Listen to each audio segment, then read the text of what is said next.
एक राजा की बेटी थी मद्रा। राजकुमारी मद्रा को सुख सुविधाओं की इतनी आदत हो गई थी कि वह उनके बिना रह ही नहीं पाती थी। वह अपने पिता की बहुत लाडली थी। जब वह बड़ी हुई तो उसके पिता उसके लिए एक अच्छा वर ढूंढने लगे। एक दिन एक युवक राजा के पास आया। उसने राजकुमारी का हाथ राजा से मांगा। राजा ने बहुत देर तक उस युवक से बात की। उसके बाद वह उस युवक से राजकुमारी का विवाह करने के लिए तैयार हो गए। लेकिन अब राजकुमारी को पता चला कि जिस युवक से उसका विवाह होने वाला है वह कोई राजा या राजकुमार नहीं है, तो उसने विवाह करने से मना कर दिया। लेकिन राजा भी आखिर उसके पिता थे। अंत में राजा की आज्ञा उसे माननी ही पड़ी। विवाह के बाद दूल्हा और दुल्हन एक गाड़ी में बैठे और अपने घर में रहने चले गए। उनकी गाड़ी सुअरों के एक वाड़े के आगे रुकी। वहीं एक झोंपड़ी भी थी। युवक ने कहा, हमारा घर आ गया है, आओ अंदर चलें। राजकुमारी को यह देखकर बेहद आश्चर्य हुआ कि उसके पिता ने उसका विवाह एक सुअर पालने वाले से कैसे कर दिया। लेकिन वह अब कुछ भी नहीं कर सकती थी। उसके पति ने उससे कहा, अब यही तुम्हारा घर है, कल से तुम मेरे काम में मेरी मदद करना।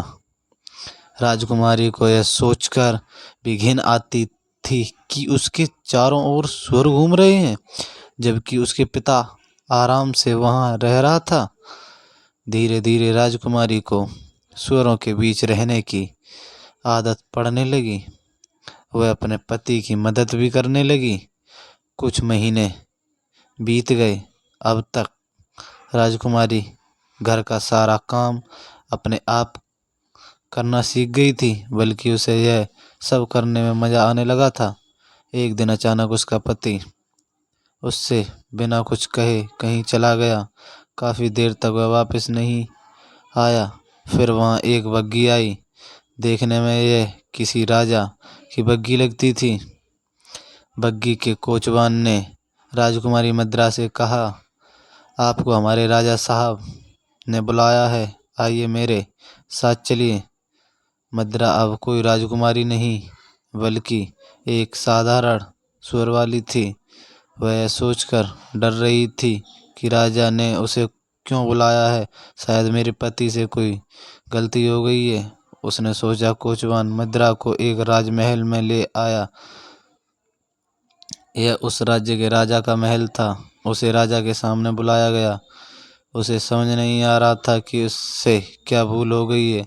उसने हिम्मत करके राजा की ओर देखा। वह पूछने ही वाली थी कि उसे यहाँ क्यों बुलाया गया है। तभी उसे लगा कि उसने राजा को पहले कहीं देखा है। ध्यान से देखने पर उसे पता चला कि सामने राज सिंहासन पर और कोई नहीं, उसके पति था।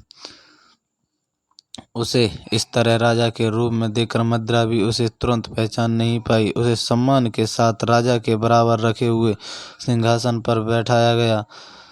उसका पति वास्तव में उस राज्य का राजा था। राजकुमारी मद्रा अब पहले जैसी जिद्दी और घमंडी नहीं रही थी, इसलिए वह अब रानी बनने के लायक थी।